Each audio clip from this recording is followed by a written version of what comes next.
how to work this. There we go. We are live.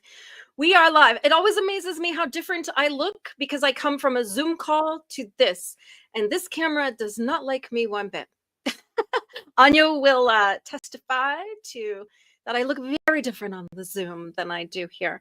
So yeah, hopefully if anybody's watching right now, hopefully you are, just let me know if you can hear me.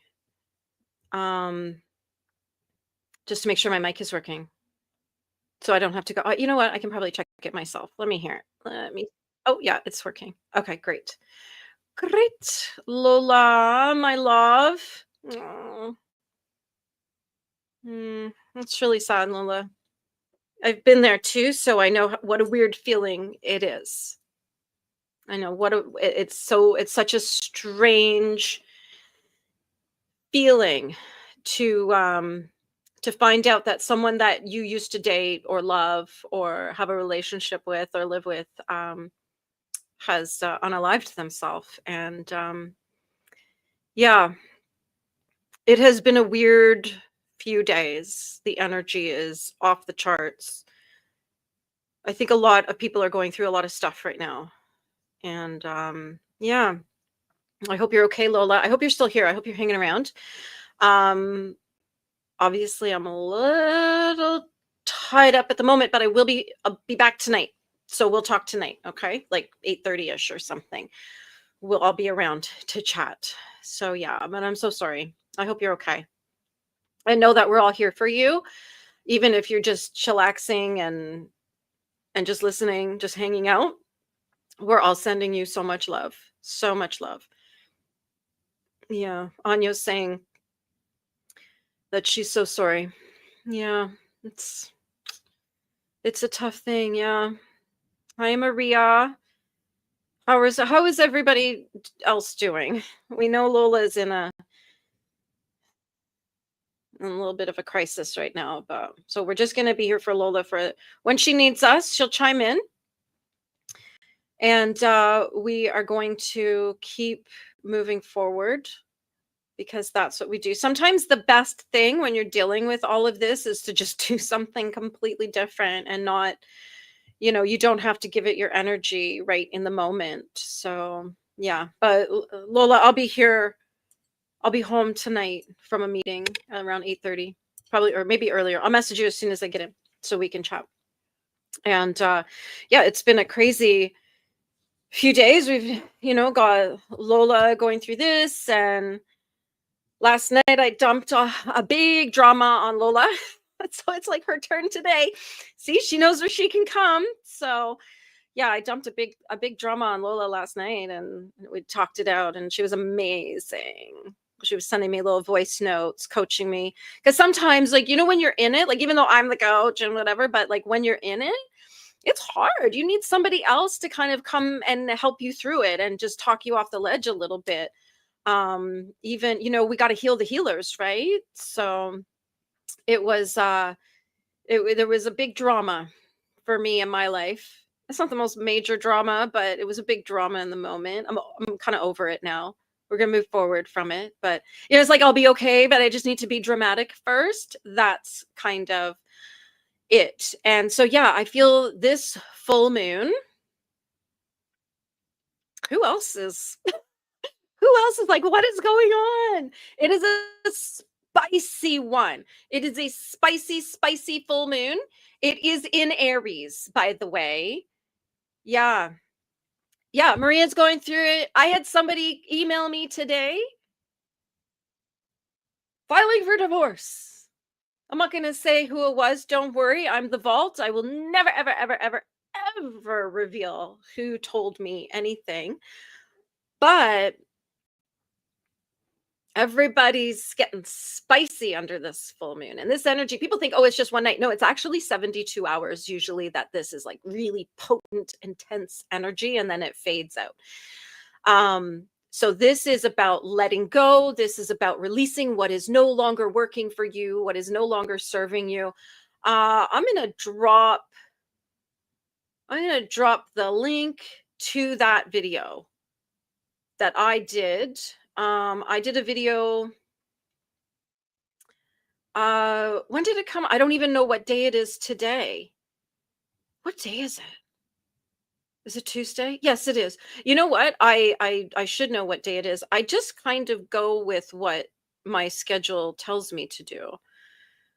Because my life's a little bit of a blur these days. Where are we here? So many tabs open. There we go. I'm going to drop the link to my full moon tarot reading. It still applies.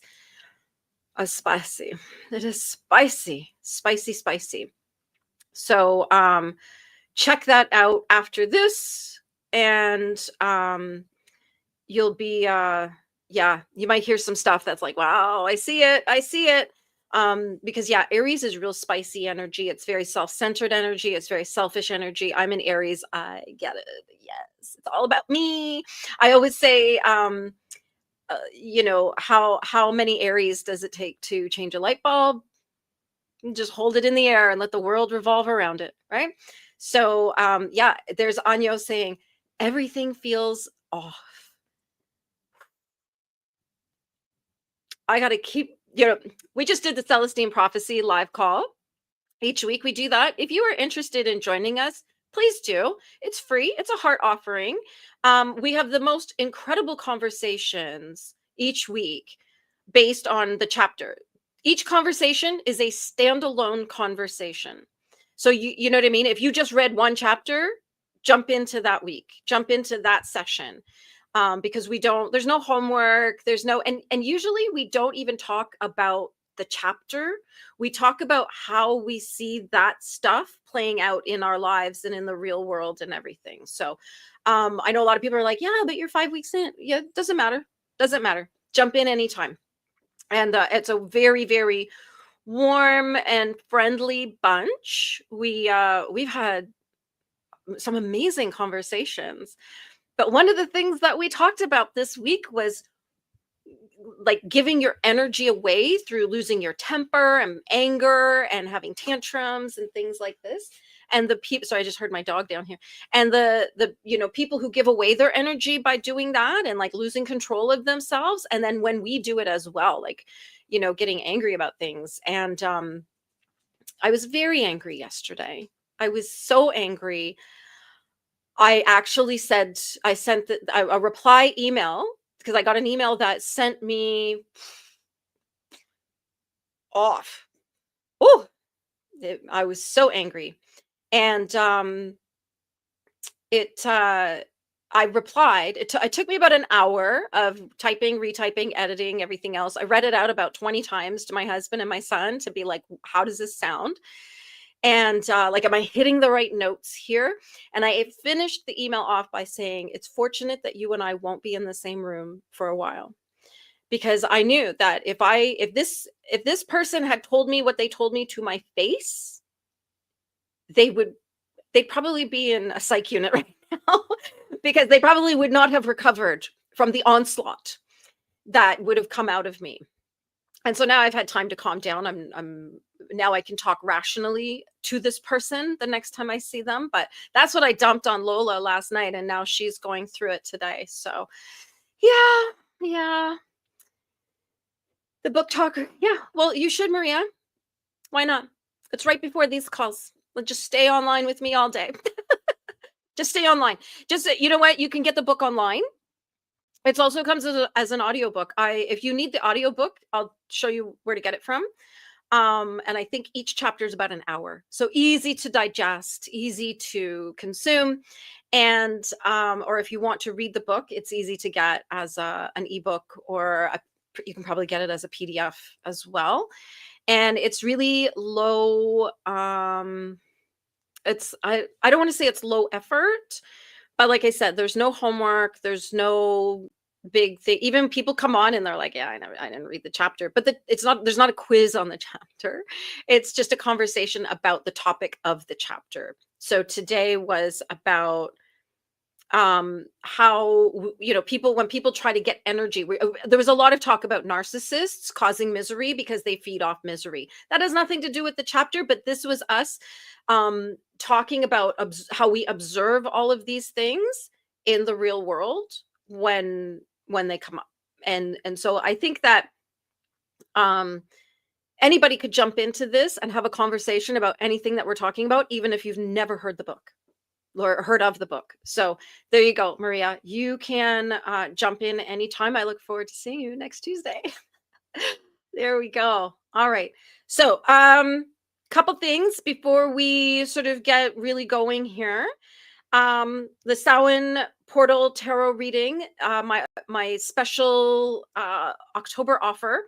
All of my readings are available all the time, though I do have each month I do a themed reading that is just for that month. So once the 31st of October has come and gone, this offer goes back in the vault and it will pop up again next year. And this is a very special Samhain tarot reading. It is $77.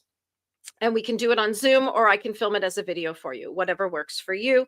I was going to do 2 separate events of Samhain tarot readings and Samhain meditation. I've decided to combine it into one because I just was running out of days in the month to do everything.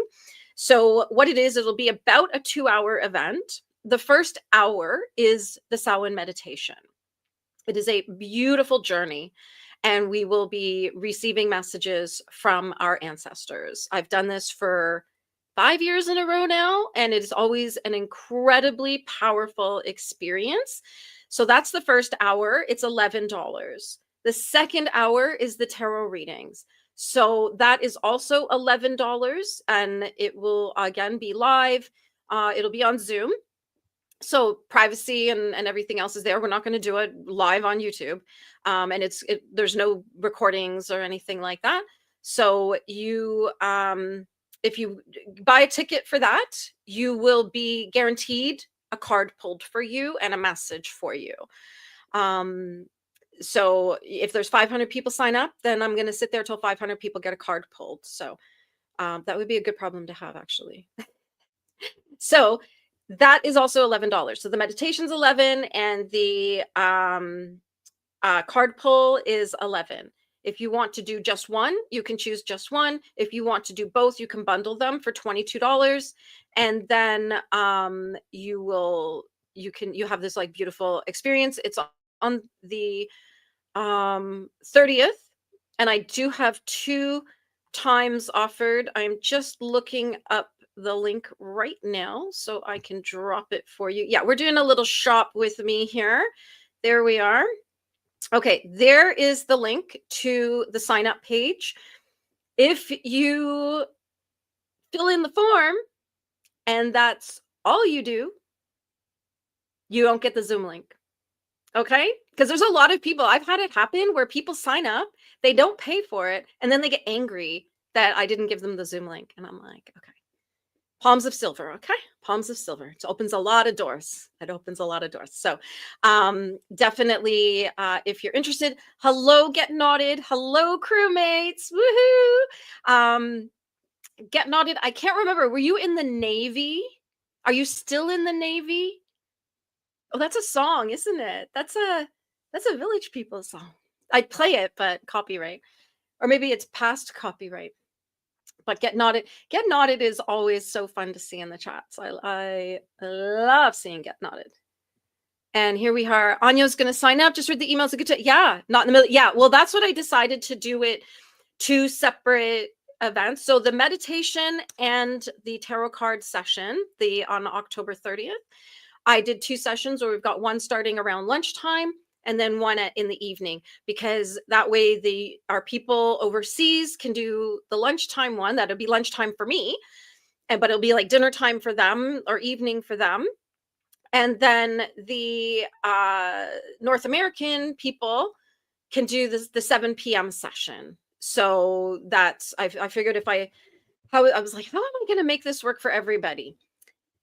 2 sessions. So when you go to the form, just tell me which session you want, and I'll make sure that you get the right link for the right time. Okay. There's a lot of back end work to do, but we can make it work. We're going to make it work. It's going to be amazing. You can wear a costume. There may be a prize. Maybe a prize. We'll see. We'll see how it goes. We will see how it goes. And there we go. So Get Knotted is a veteran, 24 years in the Royal Navy. What's started as WRNS? What's that? What is that? I do not know. I do not know. And you're a dental nurse. Yes, we get lots of, if you follow Get Knotted Around from chat to chat, you will get a lot of dental advice and information, which I love. I love, love, love. And I just actually saw a toothpaste I want to try out, and I want to see if I can find it. Might be, I think I found it on Amazon, but I kept seeing that it's like a mineralizing toothpaste. I don't know why we're talking about this. I don't know how we've got onto this topic, but it's a mineralizing toothpaste, and the ingredient is hydroxyapatite. Hydroxyapatite. Do you know what that is, Getnada? Do you know it? Like, is that a, yeah. Oh, Women's Royal Navy. So, oh, I didn't even know that was a thing. Oh my goodness. See, here they just toss everybody on the same ship, with men, women, men dress as women. Like, yeah, we just toss everyone on the same ship. But yeah, oh, that's really neat. And then, so what is this ingredient again? Hydroxyapatite. Oh my gosh. It's like my first day reading. Hydroxyapatite. That's an interesting word. Here, I'm going to put it here in the chat, and we'll copy and paste it. Copy. There we go. Hello, Lord Jim Dandy. Hello. How's my friend? I haven't talked to you in such a long time. I feel like we need a little video call to catch up and see what's going on, because whoo, a lot of stuff happening. But I hope you're having a good day, Jim. I hope you're enjoying your week so far. And that, oh yeah, has anybody else heard of this? I've never heard of this. But I also don't live in the UK, so we don't have that sort of thing. I was just saying we toss everybody all on the same ship. So I don't know that Canada even has a navy anymore, because Canada's a bit weak right now. We got our little simp running the country. So yeah. Oh, and I hear he's with Donald Trump today. Yeah. Yeah. Probably getting eaten alive. Eaten alive. So the women used to be separate from the men, so had, oh, interesting. Oh, isn't that interesting? Huh. Yeah, that's really neat. Thank you for that, because now I'm learning something I never knew before. Hello, Sapper. I hope you're having a good week. I hope everything is all hunky dory in your world, and things are leveling out. I don't know. I think when we ignore the drama, it levels out, and when we tap in, it doesn't. Yes.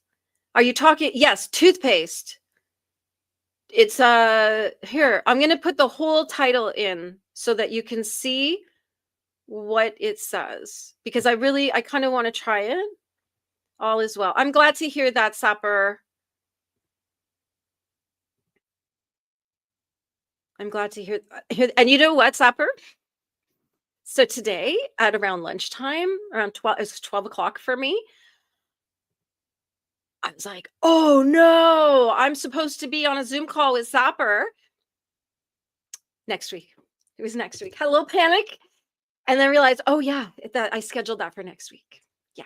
Oopsie. It's a nut. Oh, so is this good for me? Should I buy this toothpaste and try it out? I really don't like going to the dentist. I didn't really have a great childhood, so I've always had a mouthful of cavities. So yeah, yes, the 14th. Yeah, I guess deep down I knew that, but I just knew it was a Tuesday, and so I had a little panic, and then I checked my Zoom schedule. I was like, oh, no need to panic. No need to panic. No need to ahoy. Ahoy. Fun. Okay, remember last week we were talking about the oh wow, an orthodontist. Interesting.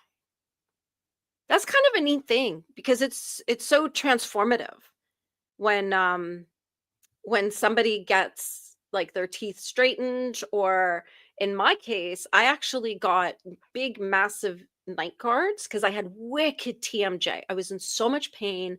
My ears on the inside would just be burning. Ooh, it was awful. And my neck and my back, oh, it was brutal. And my dentist, who is the most wonderful woman, oh my gosh, everybody should be so lucky as to have a dentist like mine. She was like, I think we need to help you with this because I'm kind of concerned. And she laid it all out and she did these tests where they put like little, like right here, not like over your ear, but just over the jaw to see like what is the decibel of your jaw. Mine was off the charts. Right? Like she was kind of alarmed and she's like, "Are you in pain?" And I was like, "Oh yeah. Oh yeah, when you're walking around in pain all the time, you kind of don't notice it after a while." But I was like, "Oh yeah. Yeah, lots of pain, lots of pain." And so she set me up with these massive night guards that actually train the muscles. So what she wanted was for my lower jaw to just move forward a couple of millimeters to take the pressure off. So it took a while to get used to them because they really hurt. Like when you've got this big massive thing pushing on your jaw, it hurt. The same way braces would hurt, I guess, the way I hear people talk about getting their braces tightened. And but after a couple months, I was so used to them that now I can't live without them. So every night, got these night guards in, and feels so much better. It took the pain right out because, like I said, it moved the pressure up here, like the little bone was like stuck. It wasn't working properly in the little socket or something. I don't know. I'm not a doctor. I don't know, but it just moved it forward a couple millimeters, and it took all the pressure off. I felt so much better after a few months of this. So yeah, this is why it's yeah, well, we're all grinding our teeth from stress. Yeah. But I think for me it's genetic because my father has TMJ. And so now my jaw doesn't really make any noise at all, which makes a big difference. It's like she couldn't like it went from like, 250 down to like 3. Like I don't know what the real numbers were. It was a couple years ago, but it really made huge difference. Huge difference. We have terrible water in my ear, lots of local teeth about. Yeah, I don't we use a water filtration system because they put so much chlorine in our water, and I have it's called a Kangen, and it remineralizes your water and makes it structured water. And then I don't use anything with fluoride because fluoride will petrify your pineal gland. So I'm like, yeah, that's like it's completely detrimental to the work I do. So yeah, it was fine, but check with a dental surgeon first. In UK, no issues yeah, so we can get away with it. Right. Interesting. Yeah, it was actually my hygienist told me to use uh Tom's sensitive toothpaste because it's whitening and it doesn't have fluoride. So, and she was like, she whispered it to me. She's like, I'm not supposed to tell you this. So there you go. But she's like me, a natural, more natural things. Um, Lots of issues. Yeah. I think we're all under a lot of stress and everybody's grinding their teeth all night long and struggling and when you're like all the time, like you need your ears surgically removed from your shoulders, like yeah, that's I can see a lot of people are struggling. Really? Really, Jim? Are you being serious? It's hard to tell with Jim because he jokes so much that I never know when he's actually being serious. Yeah. Yeah, so let's teeth I would yeah. Oh, that's really interesting. Yeah. I wonder now I'm gonna start paying attention to all the vegans around me to see what their teeth are like. Yeah. Because I eat meat, kind of live on meat, cheese. I eat I'm not like on a low carb diet or anything, but most of my diet tends to be along the lines of keto simply because I have so many food allergies that's a diet that just kind of works for me. Is yeah. Oh, a couple. So he got them back. He got his dentures back. Fun. Fun. Okay. let's come back to this conversation about the rapture. So remember that was supposed to be a couple weeks ago, and there was this guy Misha, and this woman reached out to him. I think he lives in Texas, and she said, "I'm being raptured.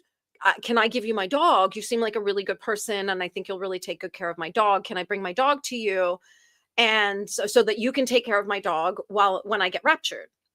And he's like, "Are you saying I'm not worthy of rapture?" Because he's very cheeky. And so they had this this conversation. He was so cheeky, and she blocked him. She got angry and blocked him.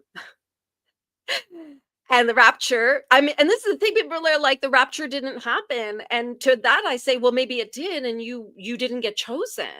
I don't know. Did the rapture happen? I feel like this is a very American thing as opposed to like an international thing. So, but I did see some balloons that look like people, and I just thought, oh, wouldn't it be fun to fill them with helium and let them go where people are like standing in a field waiting to be raptured? Don't you think that would be kind of funny? That's like totally my sense of humor, by the way. So, because I'm very cheeky. So I appreciate cheeky people. Anyway, so she unblocks him, and to say they got the date wrong. And it's coming up. Is he still going to take her dog? So I just thought that it was like, I was just like, wow. But what we talked about last week was that this is basically like a death cult, right? So I wanted to look up the definition of a cult, because I thought we all use the word, but what does it really, really mean? And so I looked it up. I'm going to pull it up here. A relatively small group of people having beliefs or practices, especially relating to religion, that are regarded by others as strange or sinister, or as imposing excessive control over members. Ooh, yeah, we've seen that. We've seen that all over the place.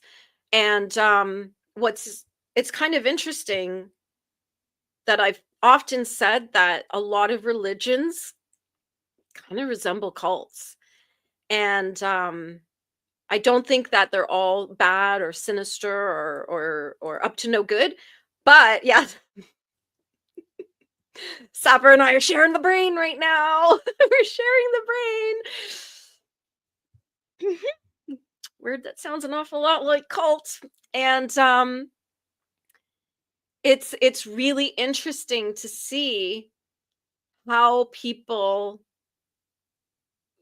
end up in a cult that you can tell at a distance is obviously a cult, but then there's other situations and relationships and things like that where they don't even know they're in a cult. Like I remember when I was young, it was the Moonies, Reverend Moon, and then there was the Kool-Aid people. Down in South America. Oh my gosh, I can't even remember. Was that Jim Jones? I don't remember. I can't. It's gone from my brain. But there was like the Kool-Aid people, and that was a death cult. But they didn't know they were in a cult. That's kind of wild. Kind of wild. Yeah, Sapper saying can never give up meat. I live on chicken, so yeah, I couldn't. Yeah, and bacon. I could never be a vegetarian or a vegan. I'd fall down. I wouldn't survive. Would not survive. I keep hearing that. I've been hearing that since 2012 when I was doing an event, a protest, by the way. It's been very political for a long time. Was radicalized very young. So I've always been a bit of a rabble-rouser. And even back then in 2012, when we wanted helium balloons, that was a conversation that came up. Like, it's actually quite hard to get helium these days.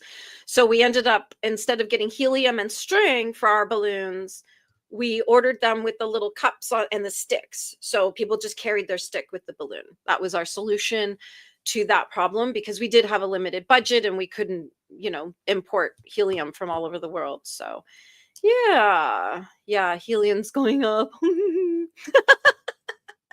You're so funny, Sapper. So funny. Yeah, see? Yeah, so there we have the definition of a cult. That yeah, I was kind of like, "Wow."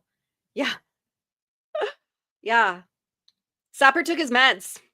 He took his vitamins today. So he's feeling good. He's feeling good. Okay, emails coming in, I don't need to address right now. Yeah, so that's where we're at.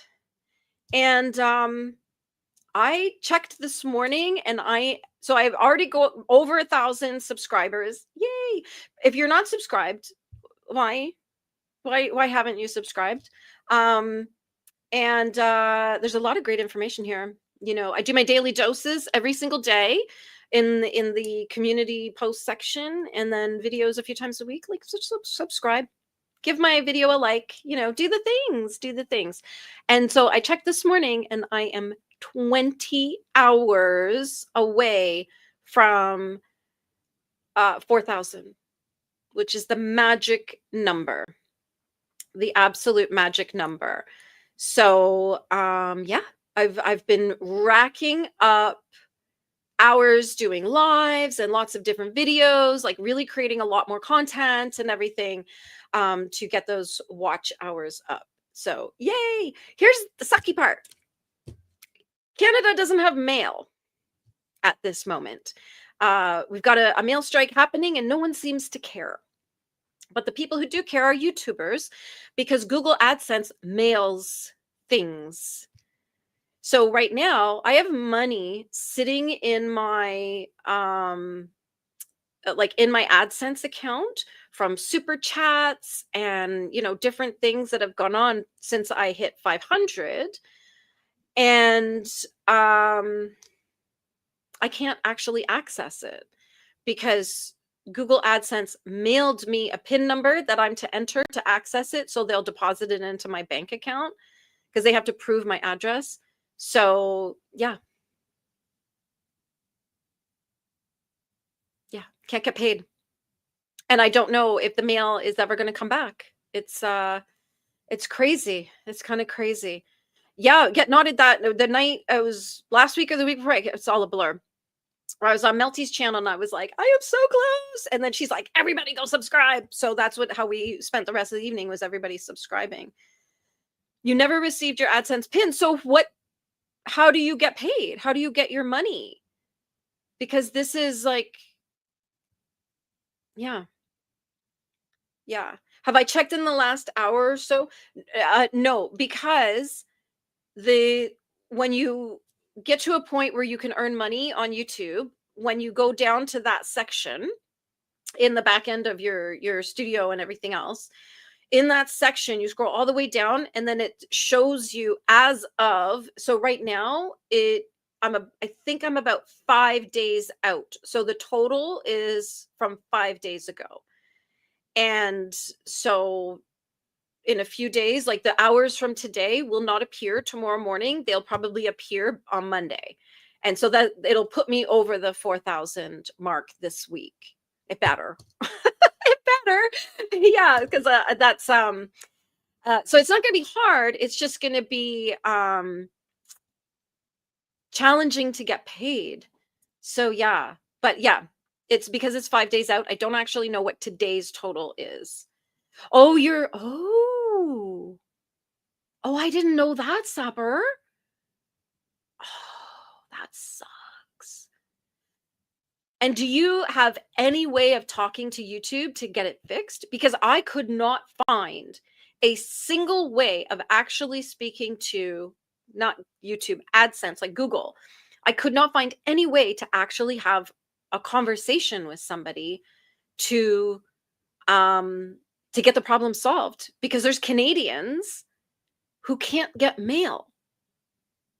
So please don't mail us things because we can't get them. It's not, you know what I mean? And if the mail strike is on for years, that's it. We're done. Like they did this last year at Christmas. I think it was the middle of November. The Canada Post went on strike and they were on strike until Christmas. So there was no Christmas cards, nothing like that. And what's especially annoying for me, because I'm a minister and I do weddings, and usually in November, December, I do a lot of elopements. And I had a couple the day they went on strike, got married.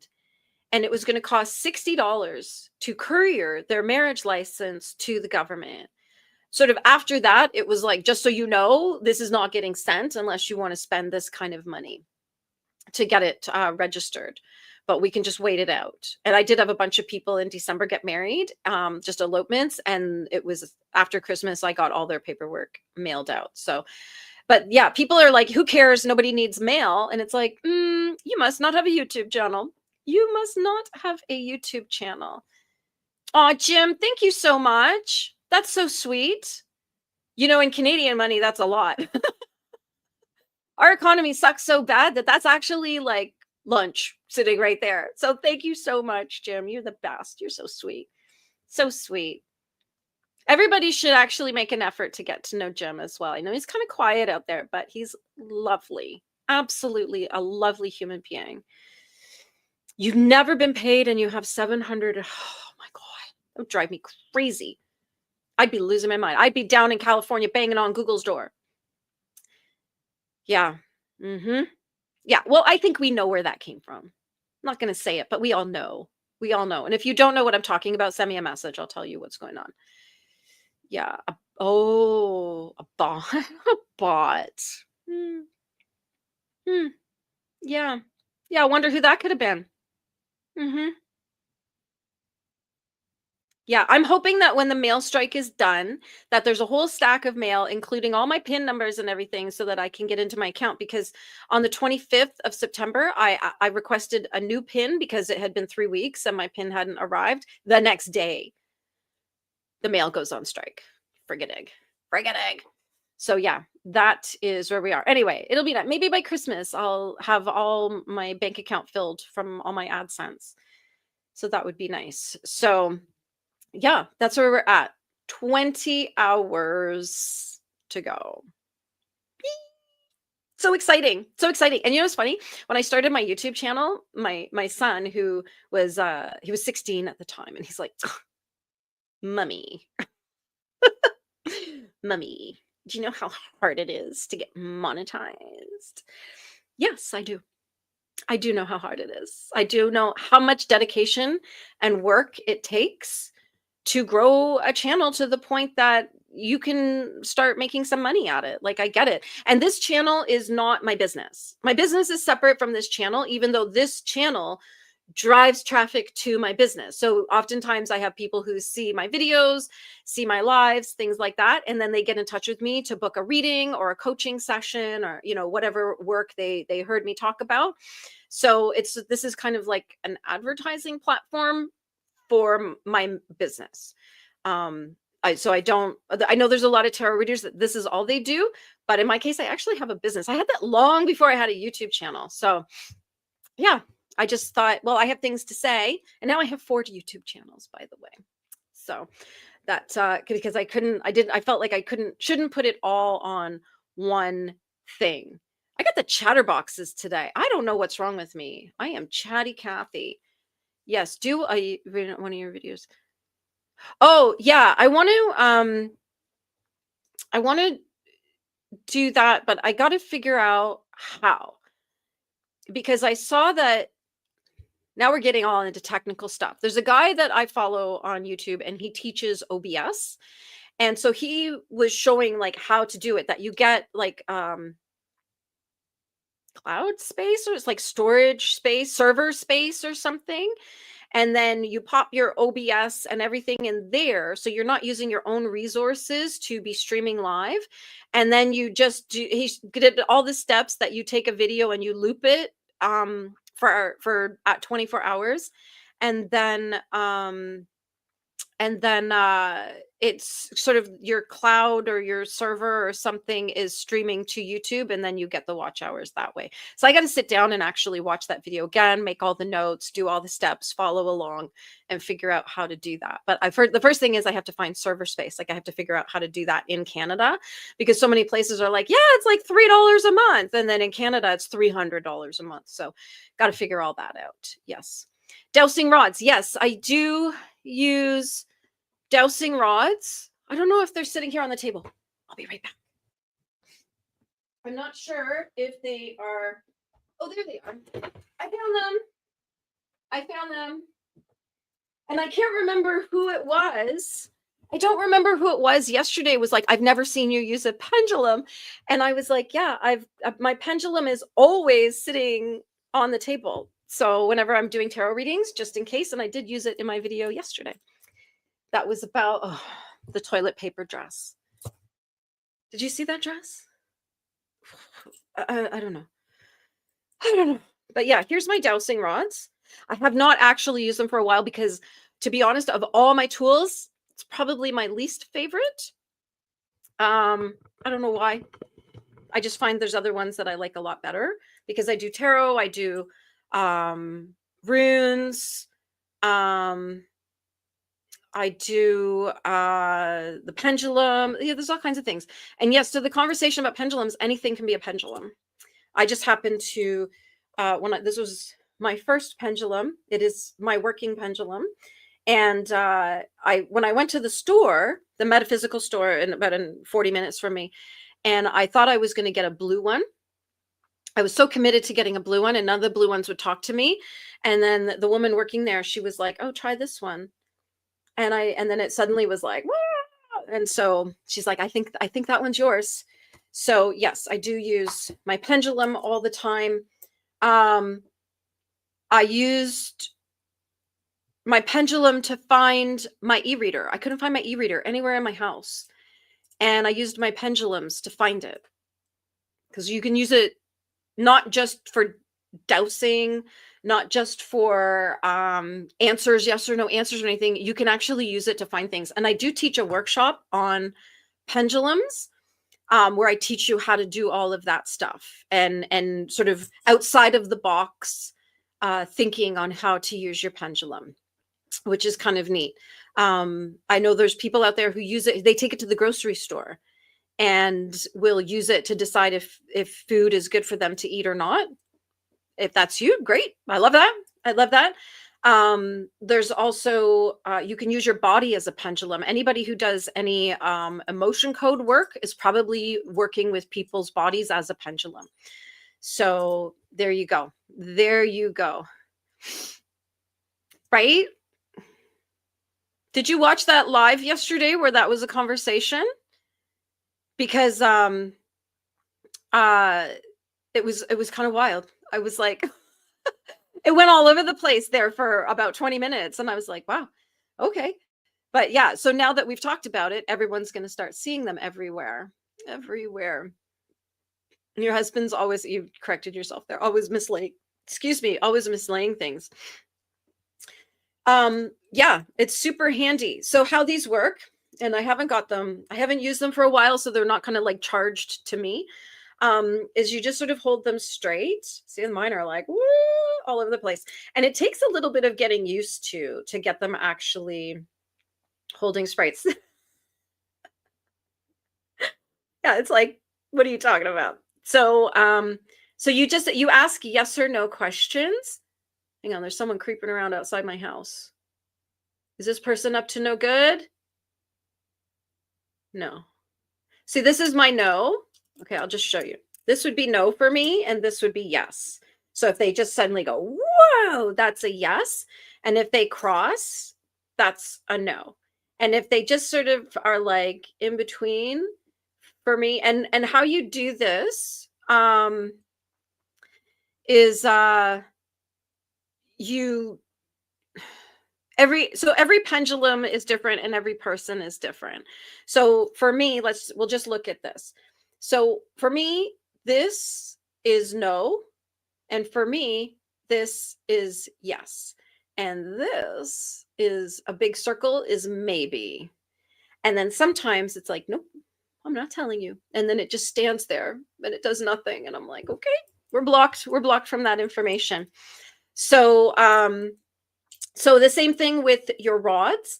You would start by asking, you know what, maybe I'll work with these for a couple weeks and then we'll do a live and we'll just answer questions for people. So you would start by asking like, show me yes. So see, it just showed me yes.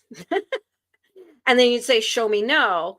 And then it should, of course, I'm not sitting very straight. There we go. Show me no, right?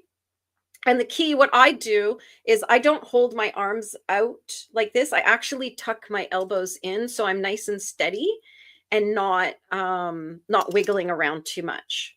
Because it's the same thing with the pendulum. You see people and they're like, look, the answer's no. And you can see them moving their hand. Whereas I always demonstrate like I'm keeping my hand perfectly still, right? So hang on, creepy person outside my house. Oh, just picking up a kid from the school bus. Okay, all good, all good, all good. So that is how we use the dowsing rods. Let me know in the chat if you want me to actually do a live where we do this and answer people's questions, and we'll see what happens. Like I said, not my favorite tool, but super handy when you need it. Super, super handy. And I saw your comment about if you want to find water, you turn on a tap. I actually met an old man a couple years ago at a conservative event.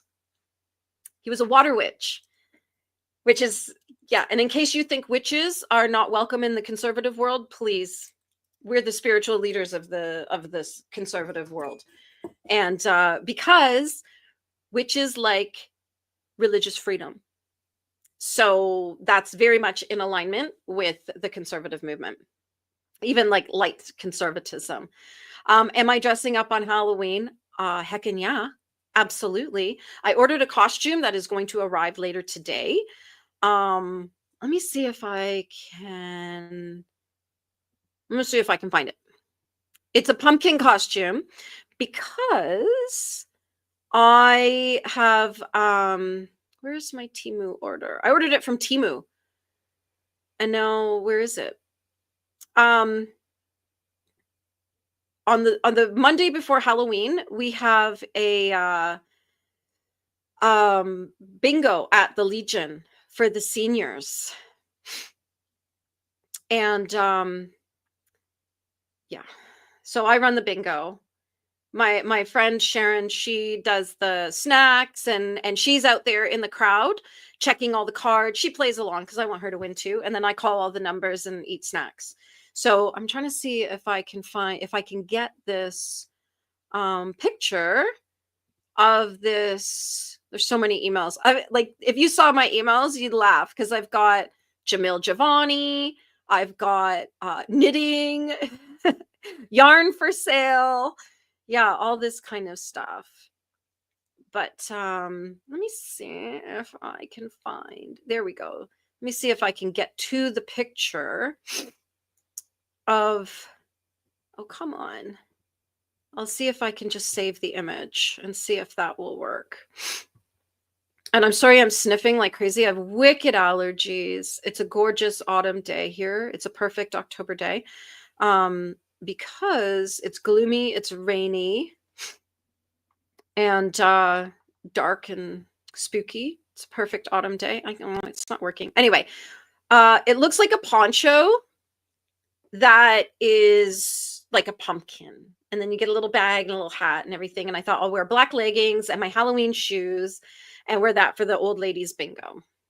That's what we're doing. That's what we're doing. Anyway, that was a long way to say, yes, I'm getting dressed up on Halloween.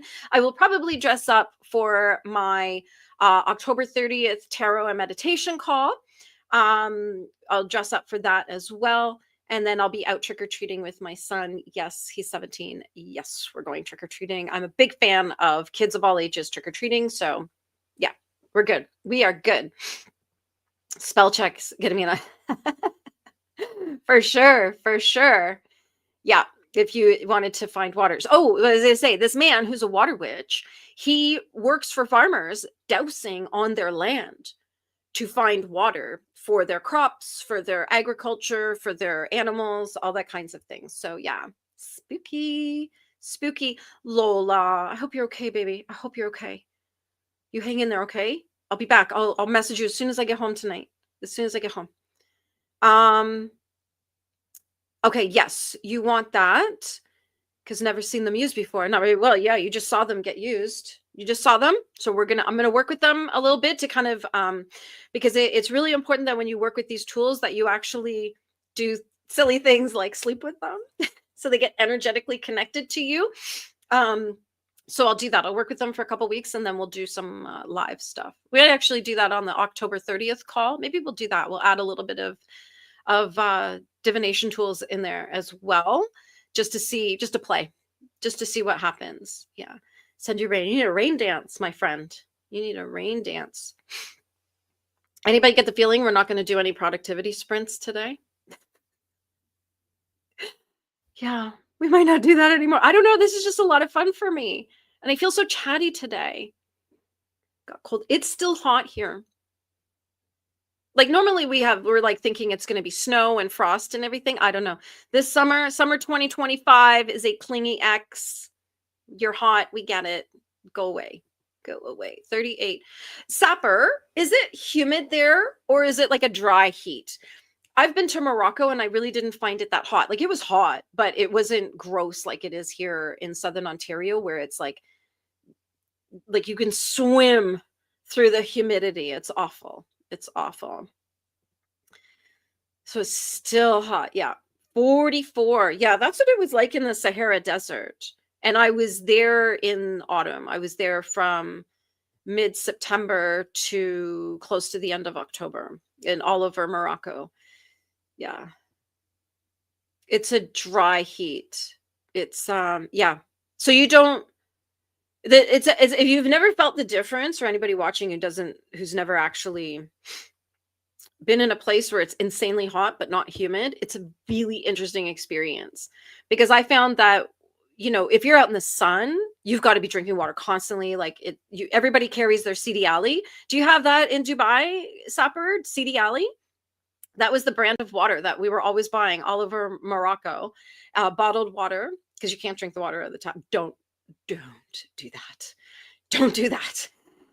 Do not do that. Doctors aren't always easy to get in certain places in Morocco and Africa and the Middle East and things like that. Because if you're way out in the desert or you're way up in the mountains, there's no doctor. Absolutely no doctor. So if you get sick, you could be in some trouble. And so Sidi Ali, everybody's walking around with bottles of it everywhere. But in the shade, it's not hot. I found it's like you could sit in the shade quite comfortably. Here, no, there's no escape. Air conditioning. That's why everybody has air conditioned houses, cars, everything. And working outside. Oof. Yeah. Strange bedtime habits. What was I doing at bedtime? Hold on. I don't know what Jim's referring to. Yeah. 16. Oh, I would take a nice, dry, crisp 16. It's still in the 20s here and damp. Ugh. Yeah. I hate it. Hate the humidity. It's the worst. And I mean, my hair.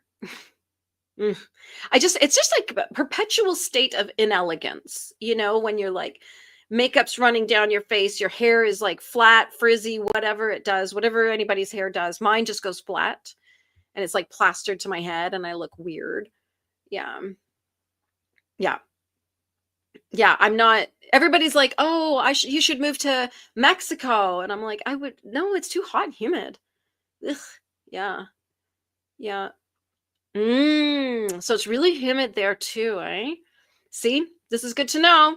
I would not like the Philippines. Would not like it. I like a nice, just dry, like a nice Scandinavian winter, Moroccan summer. Yeah, I'm good with that. I am good with that. So last week,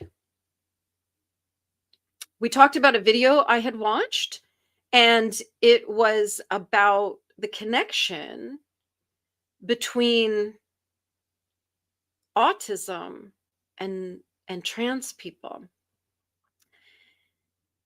So I'm going to start this by saying not all trans people are autistic and not all autistic people are trans, okay? But I'm going to pop the link to the video here, and then I made some notes. And when I say I made some notes, I took the transcript, fed it to ChatGPT and asked it to pull out the main key points. And so this guy, did I put the link? Did I put it in there? Did it work? Okay. No, you sweat in the shower. You have not experienced heat until you've been sweating in the shower. And I know, like, it is, whoo, I've had that experience where you just, it's like, it's just not working. Yeah. Yeah. Oh, dousing. Oh, you're dousing. Oh, yeah. It gets crowded sometimes because my dog sleeps with me. Um, and also, like, when I get a new tarot deck, it goes in my bed to sleep with me for a few weeks, and all my crystals and dowsing, any tools I get, anything I'm going to be working with it, so that we can like energetically connect. So there we are. What is scrumpy? What? How is the scrumpy? What's a scrumpy? What's that? So yes, Jim. Uh, all my tools are in my bed for a few weeks before they end up on my table. And Lola's in Ontario with me. Well, not with me. She lives about 7 hours from me.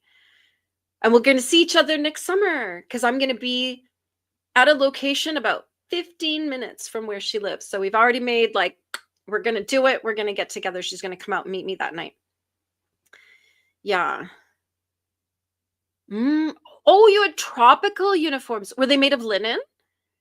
I love linen. Linen's a beautiful fabric, and healing too, which is why they used to have linen sheets in hospitals. And when they realized people were getting better, they took them away. Mm-hmm. Mm-hmm. Southernmost point of Ontario, Canada, which is like south of some American places, which is kind of interesting. Yeah. Yes.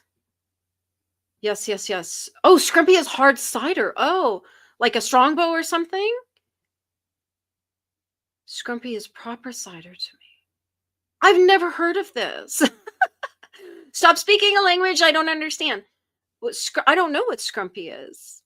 But except, well, now I know it's a proper cider, but I've never heard of it, never seen it. But I've seen Strongbow. Not how I was meant. Oh, depends on what part of Canada. So if you look on a map, it is massive. Absolutely a massive country. Everything is an hour away. Doesn't matter what you're doing, it's an hour away. Just guarantee, bring a snack, you're driving for an hour each way. So in Ontario, our weather is exceptionally extreme. So in the summer, it can be like over 40, thick humidity. It's so gross. It's disgusting. And then in the winter, I've seen it be minus 40. And for reference, just so you all know what it was like, back almost 4 years ago when the truckers went to Ottawa, and it was like all over the world, everybody was watching. It was kind of wild to me that like people in other countries knew this was going on and started to be very concerned for me, which is kind of funny. But when the truckers were in Ottawa, it was like minus 35. And the day they came through my area, because I live near the big highway, where the truckers came, the southern route, there was a northern route that went across the top of Ontario into Ottawa, and then there was a southern route which went up to Ottawa. So I live on what was the southern route, and I went to a bridge with my little flag, and yeah, I thought I was bundled up. I was not. I was so cold, I thought I was going to die. I don't know how I managed to walk home, but it was about minus 35 that day. And so to just for some perspective of anybody who thought that was just a fun party, that was a fun party in minus 35 degree weather for that entire winter. It was so cold. And there's days like workplaces will often have to just get by because people can't get to work because their car is frozen solid. Like you can't actually get your car started. So yeah, good times. Good times. Very extreme weather. Now I know in Alberta, it's hot and I think it's drier. I don't think it's quite as humid in Alberta. In the summer, it's also quite cold at night. I learned that being there. So yeah, there we go. So the uniforms, the summer uniforms are a cotton and linen mix. Very nice.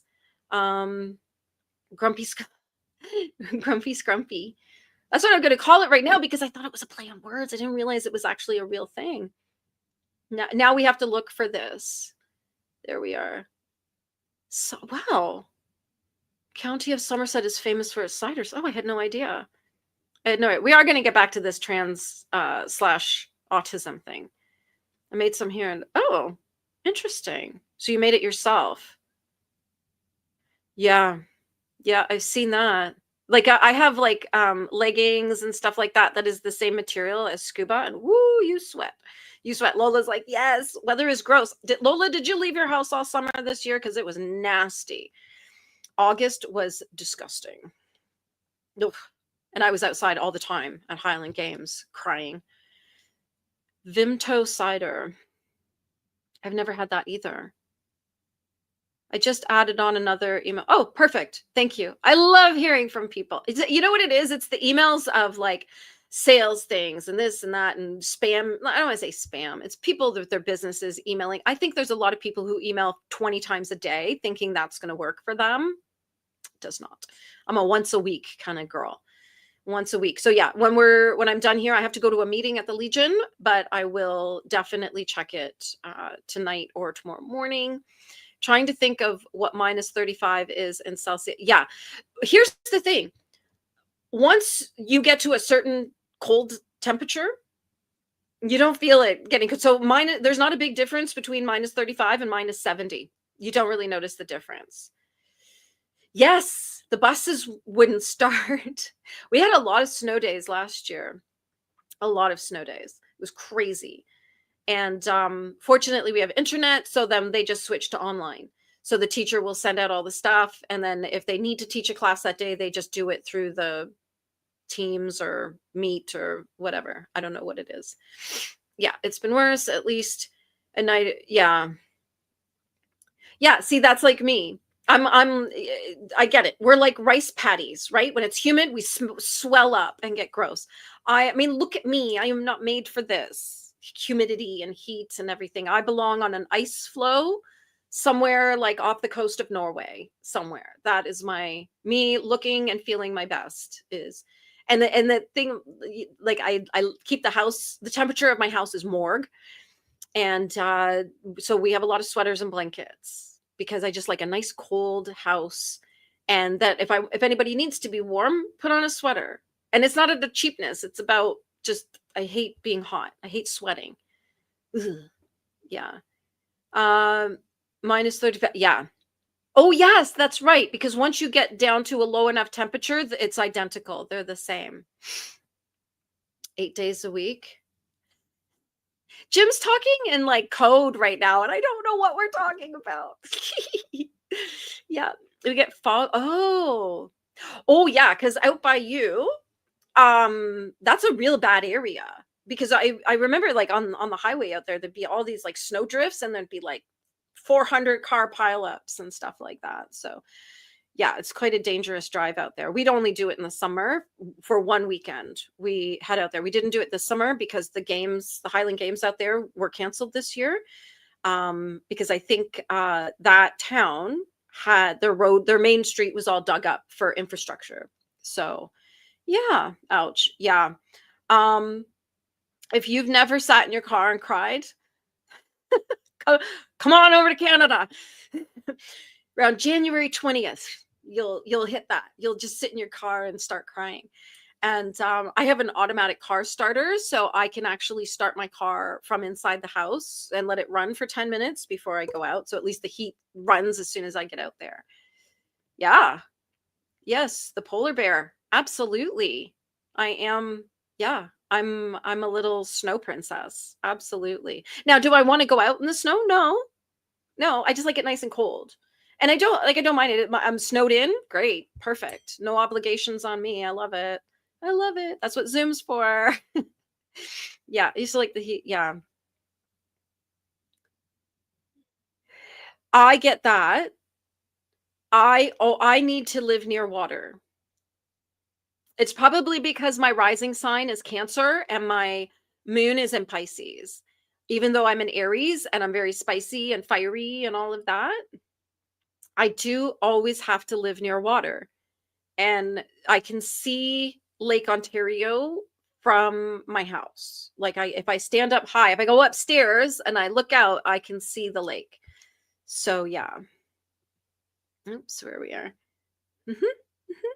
Yep, here for it. Here for it. I'd rather that than gross, disgusting summer. See, I think I would do quite well in Norway. The people Norwegian people, I have found, are so friendly. The friendliest people I think I've ever met in my life. And people are like, "Oh, Canadians are so polite." Yeah, we're polite, but we're not friendly. Absolutely not. Don't talk to us. Yeah, Canadians I find are very antisocial. But I found in Norway, I've met all kinds of people from Norway traveling around different parts of the world. And I've just always been really so impressed at how friendly they are. And there are some fantastic Norwegian TV shows and movies that I've watched on Netflix and things like that. And they're just absolutely lovely. There was a Christmas one, and it was a girl who was single, and she's like, she's in her 20s, I guess. And she sits at the kids' table because she's single. And so she's trying to find a boyfriend before Christmas so that she's not at the kids' table. And it was really beautiful. And it was just such a nice story, and it left on a little mystery cliffhanger. Like, I was just like, oh, I loved the way it ended, that you just don't know. You don't know.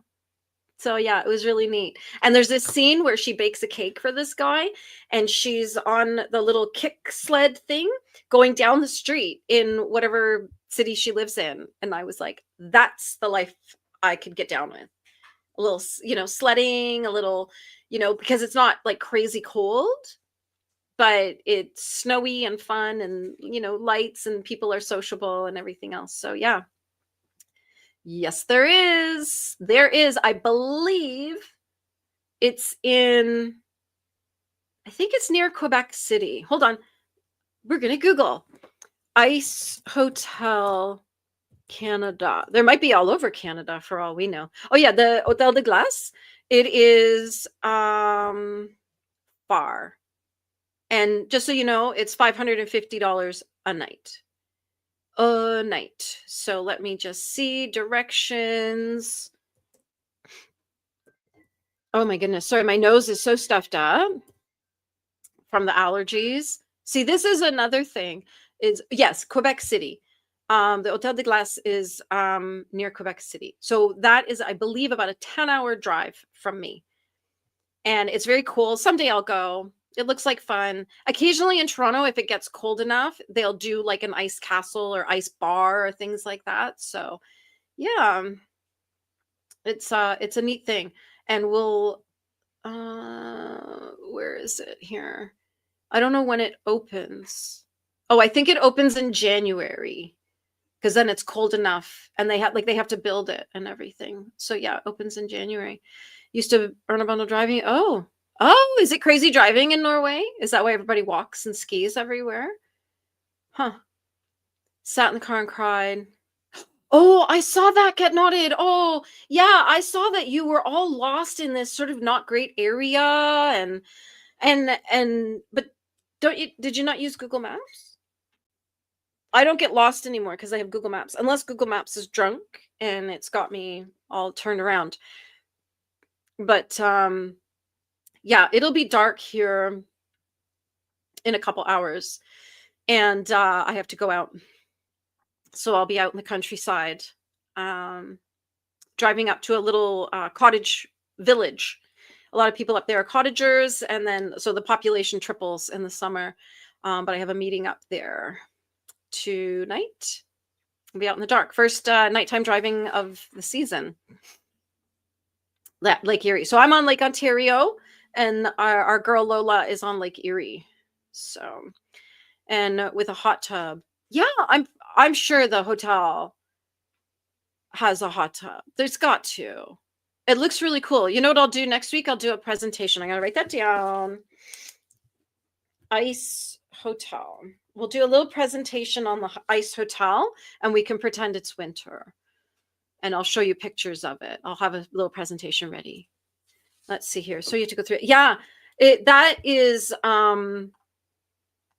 yeah, we're talking about this. I don't know what Swindon is. It sounds not nice. I don't know.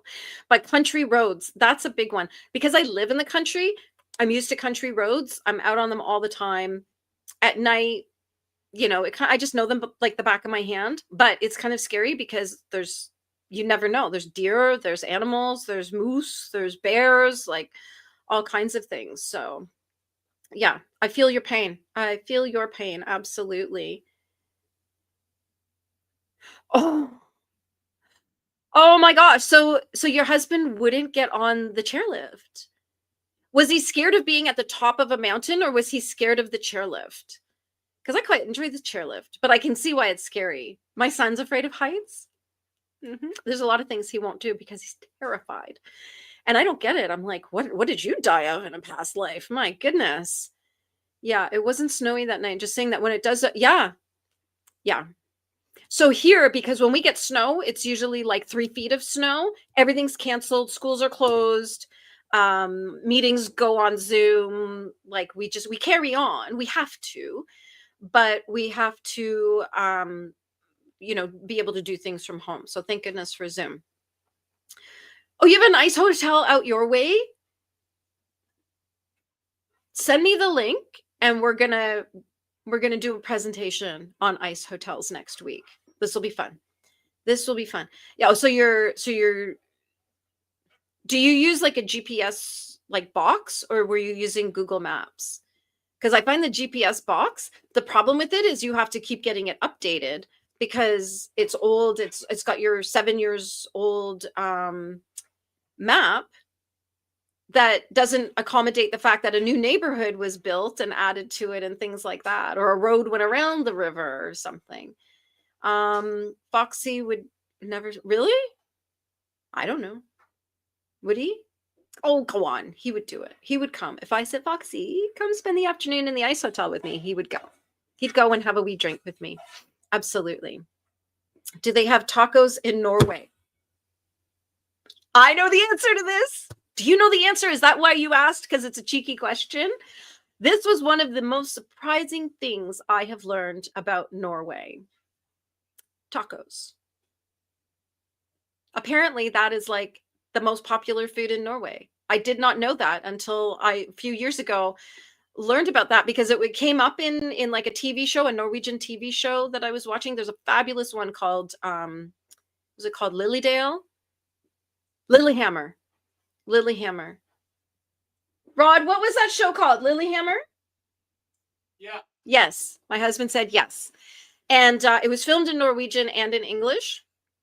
And it was wonderful. It was a fantastic show. I loved it. Loved it, loved it, loved it. But the taco thing came up and I was like, what? So I Googled. Apparently, this is a massive thing. He hated everything. Did he? Because I know he loved you. I know he did. So he didn't hate everything. Yeah. Swindon Town in Wiltshire. I'm in a village. I have no idea what any of that is. Like a foreign language in a foreign town. So I don't know what that is. I'm in a village miles away. Yeah. I'd have to get a map. I'm not very good at England, like the geography of England. Oh, Foxy can't stand the cold. Oh, bundle him up. It's Canada. We'll get him all bundled up in his Canadian gear and he'll be nice and toasty warm, big mittens and a nice hot drink. Yeah, he would do it. If I asked him, he'd go. I'm confident. Yeah. Oh. Does Google Maps not exist in the UK? Am I just like thinking that this is everywhere in the world, that Google Maps is everywhere in the world? Because that's what I use here. And do you not have it in the UK? Because it's free. It's like on my phone. It's just Google Map. I use it all the time. So I don't have to pay attention to where I'm driving. I just listen for the lady to yell at me and tell me when to turn. But that's, I'm kind of, because yeah, I had a Garmin GPS that I got years and years and years ago because when we first moved here, because to this little town, I was getting lost out in the countryside all the time. It was embarrassing. It was really embarrassing. I was constantly having to stop at houses, knock on the door and saying, can you tell me how to get home? and country people are like, okay, city girl. So I got a Garmin and it worked great. It was wonderful. But then I was constantly having to update it. So when I got like smartphones, it has Google Maps. So I just use those. So now I'm just wondering, does it not work where you are? The Google Maps. Yeah. Oh, and the school is calling me. Why is the school calling me? Eh, Why is the school calling me? Yeah. Okay. Sorry. All right. Crazy things going on. It's just see, it's this full moon. Everything's all like weird and bonkers and all that kind of stuff. Yeah, over here I keep telling the boyfriend, as long as you go south, you'll find like yeah. Yeah. That's I'm kind of like that too, because like I live right on Lake Ontario. So yeah, as long as I just can find south, I got really good at reading the sun and the angles and all of that to find out how to get home. And so I've always made it home, but it's just a lot easier with Google Maps. Oh. Oh, well now I'm just nosy. Why not? Why not? It's so handy and so helpful. Use Google Maps when I'm back in the UK if I need it. I'm closer to London and city area there though. Yeah, it's super handy. Super, super handy. And I use it even for walking. Like if I'm in the city and I don't entirely exactly know how to get somewhere and I'm on foot, I use it for walking and it's super handy. I love it. Love it, love it, love it. Okay. People, my phone is blowing up here, which is fine. I'm going to ignore it. Though I did see one of my friends had a lung transplant yesterday or the day before. I don't have all the details. I just know he was going for an appointment because they thought they might have lungs for him. And his wife today told me that he did in fact have a lung transplant. And he's in the hospital for like a month in Toronto. So I think next weekend I'm going to go see him. And we're all just praying and hoping that he's okay. But yeah, that was her just because I was asking, does she want me to let anybody know? And she's like, no, thank you. It's great. See, privacy is good. Privacy is good. Yeah. Yeah. Was it in Toronto? I would think so.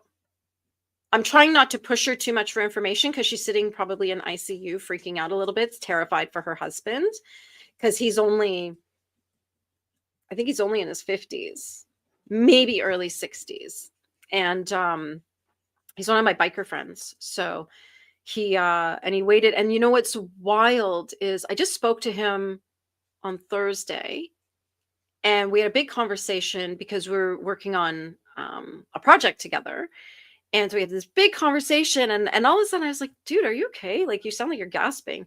And he was like, I can't breathe. Like he carries an oxygen tank and has the little thingy and on his nose so he can breathe. And he's like, I don't know. He's like, I got my oxygen cranked up. And so this was on Thursday. And then on Saturday night, he sent me a text and he said, they just called me to tell me to come to Toronto for an appointment. They might have lungs for me. And I was like, oh my gosh, keep me posted. I have a feeling he went to Toronto and they were like, get on the table. It's go time. And because he didn't even text me to say it's happening. I think it all just happened really fast. And now he's in ICU recovering. So yeah, that's I did say to her I'd be in Toronto next weekend. I'd come visit. And she didn't say we're not in Toronto. So she's good. It is in Toronto. Oh. Okay, yeah, we don't really have those problems. Like where I am, because I'm quite close to the American border. I can actually see America from my house. At certain times of the year, I can see factories across the lake. But it was only once this summer that when I was up near Ottawa and we were in an area where I couldn't get a signal, I couldn't get anything, and the whole world was blowing up. And I'm like, y'all just gonna have to wait till I get back to my house and my Wi-Fi because none of this is working here. None of this is working. But yeah, I don't usually have that problem, but it sucks, I guess, if you're out in the middle of nowhere. But you'd think that like the UK is so small, you'd think that the signals would all be crossing over each other yeah. Well, Jim, he's all right. He's actually improved quite a lot. I thought he'd be dead by now, to be honest. Let's put it out there. I thought he'd be dead. I didn't think he would survive all of this, but he's home. He's so much better. So this could go on for years. And his all the infection that he had in his body has cleared up. They've got him off almost all of his medications, which is good. My husband goes in the morning to make sure he's first alive and up and getting on with whatever he wants to get on with. He likes to get dressed and read and watch TV and stuff. And then at lunchtime, a PSW comes to help him with anything. If he needs a shower, she makes him lunch, does anything that needs to be done for his personal care.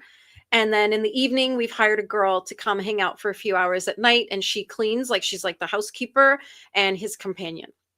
And she's lovely. She's a lovely, lovely girl. Had, some hard stuff in life. And I'm amazed that she keeps smiling, and she's just always so cheerful, and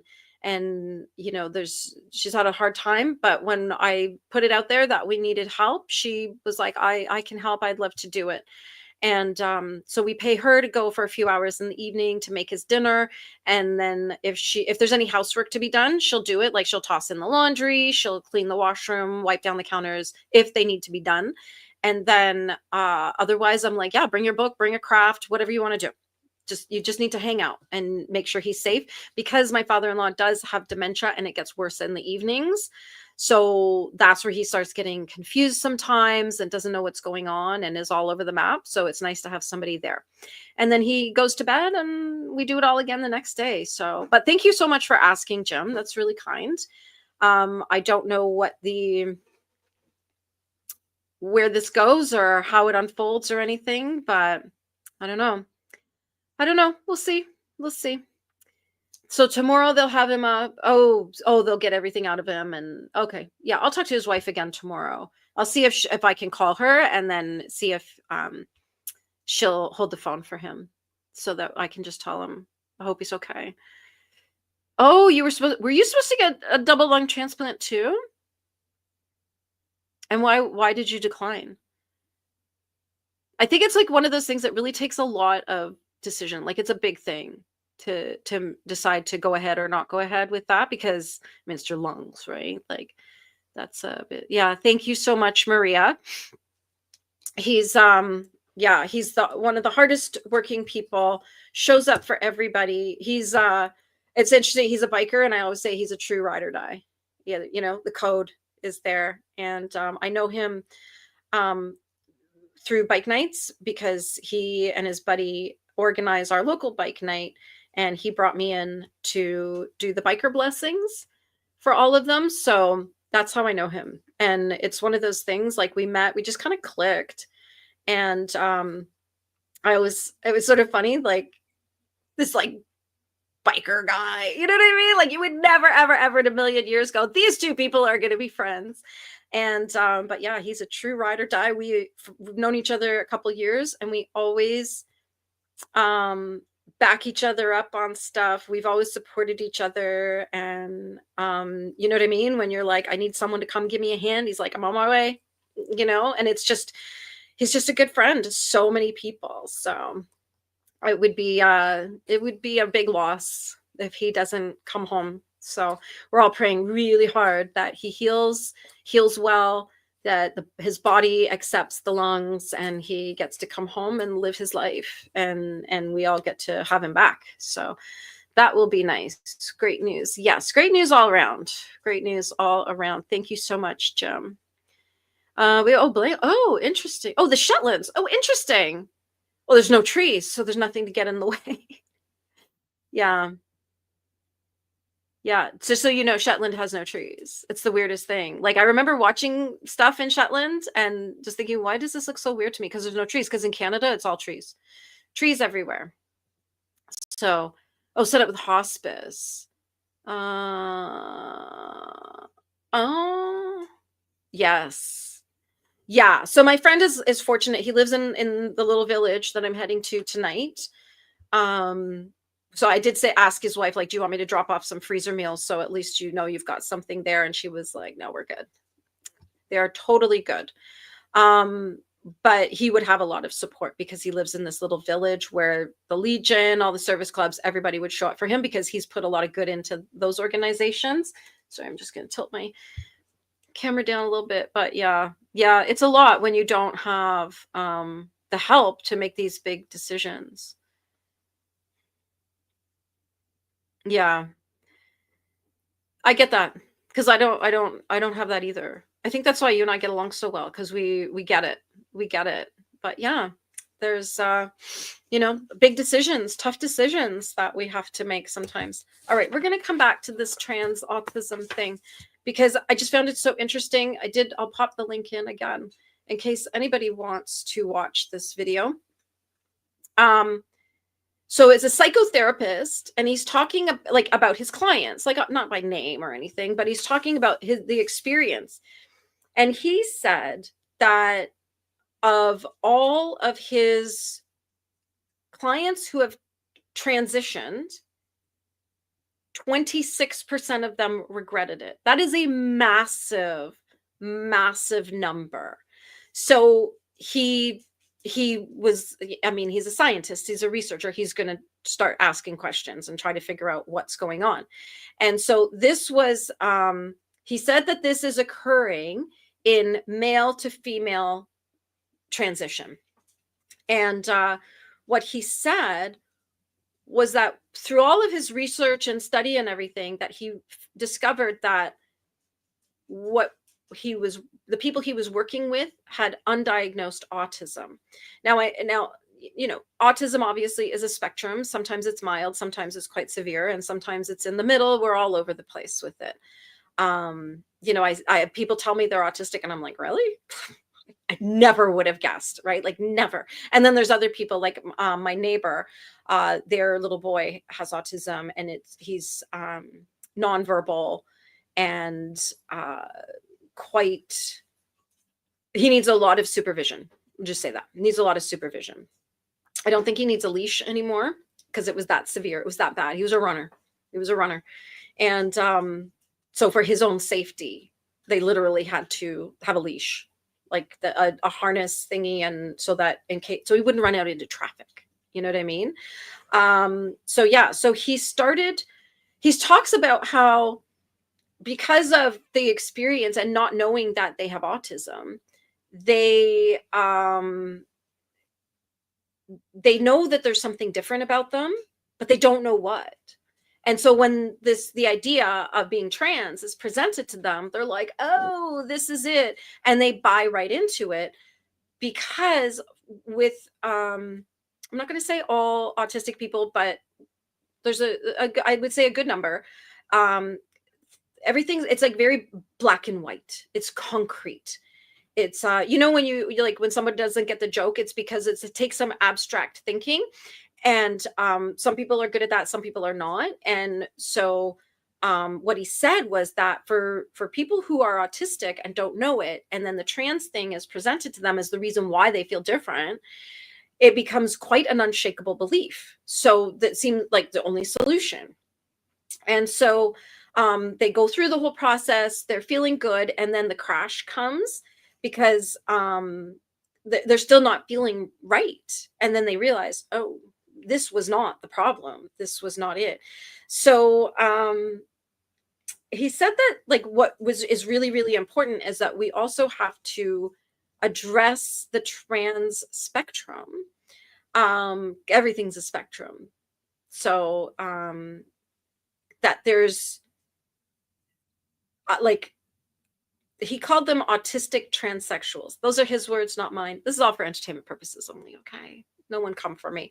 But he said that those people tend to just want to blend into society, which is really interesting because in my wedding business as a minister, I have had a lot of different kinds of people come to me. And the trans people who come to me, it's very low key. There's no flags, there's no politics, there's no nonsense, there's nothing. It's just a guy wanting to marry the girl he loves. Like, that's it. And the only reason I know that they might be trans is When we get into the legalities of getting married, you have to use your legal name and things like that, for paperwork and stuff. In Ontario, you don't have to use anybody's legal name in a ceremony, but for the paperwork, you do. And so that's usually the question that comes up is, how do we do this? Are you going to call me by my birth name, or will you call me by the name I go by? And I'm like, I'll call you whatever you want, but your paperwork has to be in your legal name. That's right. So that's why they tell me. Otherwise, I don't care. I don't care. I'm a Gen Xer. I don't care. Dilly Gaff. Don't care. Don't care. Which is why I love Dilly Gaff's name, because I'm like, yeah, Dilly. But yeah, I just don't care. And so did you know the average age was? I don't think he said that. I don't think, but I think. Well, I put the link. The link is right here, just a few comments up. I can't remember if he said it or not, but it's not in my notes here. But I'm going to assume they were adults. I'm going to assume they were at least in their like 20. That's my assumption. But probably the problem existed because a lot of times what happens is they have kids who will start dressing and the way they want to look, but they don't actually do anything else with it. So there's that. So he said that there's autistic transsexuals who just sort of blend in and live their lives. And then there's the trans fetishists. And this is what we see out in the world all the time. And it's a very sexualized experience as opposed to a deep, authentic experience. So there's a difference there. And so then people are getting mislabeled because when we use the word trans, that's kind of a big word. And it really creates a lot of confusion for everybody. Personally, I don't believe in trans. I'm and actual like real trans people. There's people out there who are trans that are out there, coaching in the world. They're having successful lives and everything else, and they will say it's being trans is like being transgender, like it's binary. You're either male or you're female. You're not turning into a dolphin. So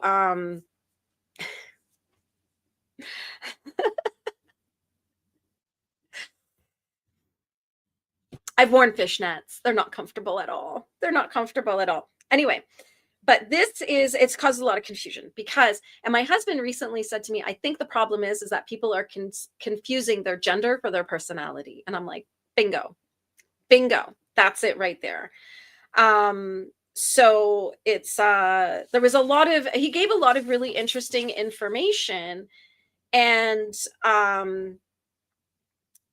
they need to, what he said was there was a need for critical dialogue instead of blind affirmation, because it is a mental health issue, and affirmation is becoming mandatory. Like, it's becoming law. There are places where if you try to convince someone not to do this, you go to jail. And I get that we want to help people, but we also need to address the real issues. And it's like there's so many things out there where the issue is not this, it's some underlying issue. So the issue is not that they're trans. The underlying issue is that they actually have undiagnosed autism and should be treated for that first before we start looking at the rest. Anyway, I thought that was really, really interesting. It kind of was a big light bulb moment for me, and it actually made a lot of sense, because when I look around my son's high school at the kids who call themselves trans, you can tell they're autistic. You can tell. And there's nothing wrong with that. Absolutely not. But I don't think that we should be lying to people. One of the kindest, most loving things that we can do for someone is tell them the truth and not affirm their mental health conditions, and in a way, like, it's like if someone was anorexic, you wouldn't tell them they're overweight. You would not agree with them that they're overweight, right? So you would want them to believe they're not overweight and get help and get treatment and have a happy life. So sort of the same thing. Anyway, that was a big conversation. It just was something that I found quite interesting when I saw that video. I would love to hear what you think. We're going to go back to the comments. Okay, that was that. My little notes there. A motorcycle. Oh, wow, that's fun. That's fun. I've been on a motorcycle, but I've never driven one. I can barely ride a bicycle, so I'm more of a passenger princess. Over 1 in 4 Admitted it. Could be what over 1 in 4 admitted what? Sorry, I don't know what part you were talking to. This is my problem, is I don't remember what I just said. So I have no idea what we're talking about. That's CPTSD for you. Stuff comes in and goes out and you're like, I have no idea. No idea. Do you know what the average age was? I don't know. He didn't talk about that, but his channel, he talks about all kinds of things to do with that. So we might find the information in there. Might find the information in there. And he was a really interesting guy. Let me know what you think of his glasses. Cause I was like, what? That was an interesting choice with those frames. Yeah, can never be trans. Well, Sapper, I'm not going to convince you otherwise. A little chubby. Oh, look who's there. Who's there? Little face behind me. Yeah, I don't think you're fat. I just think you're like a little chubby. Maybe like teddy bear like. Is that a better way? Is that a better way of phrasing it? Paraphilia, is a group of personality deviances.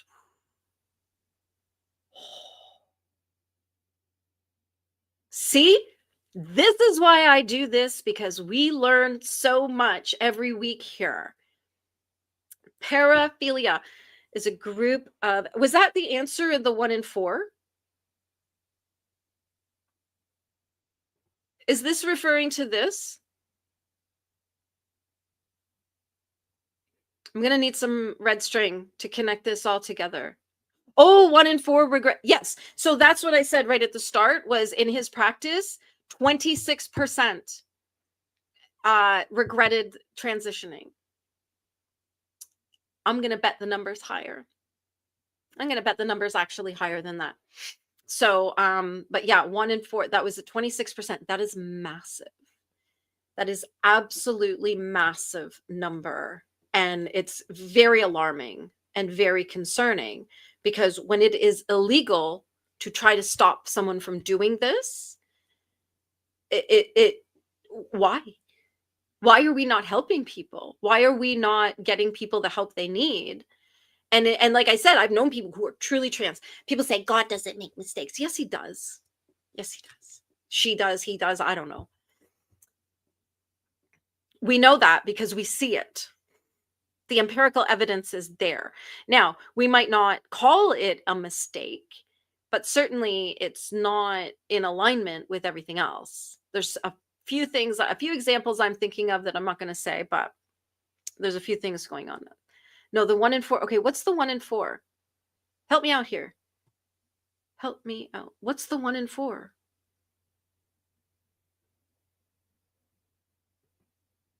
I'm so confused. I'm so confused. I'm in a conversation and I'm so confused. My son goes to school every morning and he hates it. He'll say, I'm on my way to be brainwashed. Yeah, but he needs that piece of paper. Needs the piece of paper, and I was not in a position to homeschool anybody. I should not be a teacher. I am not that person. And I know people say, oh, they'll say, I'm not educated enough to be a teacher. Well, trust me, your teachers aren't educated enough to be teachers either. So Google, YouTube University. There you go. Yeah, the school, especially here, the schools are very woke, like really, really woke. And it's crazy. It's crazy, but we're seeing an uprising. There is a conservative movement uprising among particularly teenage boys, and they are just chomping at the bit, waiting for their turn to vote. So we may see some big changes here. And again, I saw somebody talking about saying, like, if you had somebody who had schizophrenia in front of you and they were saying there's a man behind you, and you turned around and looked and you're like, there's no one behind you. You would say that to that person. It would not be illegal to tell that person that their experience is a mental health condition and not actually reality. But in this case, if a 14-year-old wants to do all this and one of their parents tries to stop it, their parent goes to jail. And I don't know why. What is it? Who's making so much money off of this that we have to jail people for trying to stop it? Oh, okay. Now I understand what you're saying. Yes. So that's what I'm saying. I bet it's a higher number. I bet it's a higher number. So Get Knotted is saying that from this guy's video, that in his practice, 1 in 4 of his clients who have transitioned, 26%, he said, so a quarter, 1 in 4 admit that but yeah, how many are not admitting it? And that's what I wonder. That's what I wonder. And there's no answer to this. This is just a question, just talking about a topic where that it's like, I don't know what the real answer is. So yeah, there's no uprising in the, yeah, I didn't see it today, so I'll have to watch the highlights later. So Lola and I both watched the House of Commons. We watched the question period and all the debate and everything, and so there's no uprising. Yeah, yesterday they voted down putting criminals in jail. That's yes, Sapper, I think you are too. I'd say that's a good bet. Yeah, I was way ahead of you on that one. I knew that a long time ago. But yeah, no uprising in the house today. I'll need to watch the highlights later on. I will need to watch the highlights later on. How productive are we today? We did nothing. I thought I had music lined up. Look, I had my music ready to go. Yep. Nothing. So yeah, we're not being productive today, but this is productive because we're learning. And we see this is this is why we're friends. See, I knew you were a lesbian. I saw it a long time ago. And in case anybody doesn't know, Sapper, he's a big burly man. Big burly man. So this I thought we would be productive with our own stuff. No, I've done nothing. Look, I even had my knitting here ready to finish off a little project. Yep. It's not happening today because we got caught up in conversation and we're all learning stuff. We learned about what the toothpaste is. That was a big one. I think that was important because, I don't like using stuff if I really kind of don't know what it is. And yeah, this conversation, I've been thinking about this like trans thing for a little while. And like, I don't care. Like, again, back to, I don't care. If you're trans, I don't care. Doesn't matter to me. Just live your life. Be happy. Don't hurt anyone. That's it. That's all I care about. So I really don't have any political opinions or anything like that about it. But I don't want people who are in a mental health crisis to have their winky chopped off. So to appease whatever religion their mother is, which is, because they say we're not religious. And it's like, oh, you are. You just don't know it. You don't know it. Yeah. Ask for a book on paranoia. Shh. They're behind you. They're behind you. Oh my goodness. Can you imagine? Can you imagine if we were all in the same room? It would go one of two ways. We'd all just sit there awkwardly in silence, or it would just be like nonstop talking. Nonstop talking. Nice. Oh, send me a picture. I want to see what it looks like. I want to know what a mica painting looks like. Send it to me. And if you're okay with it, I'm going to show it off next week too, as part of it's not just a show. We should do a panel. We're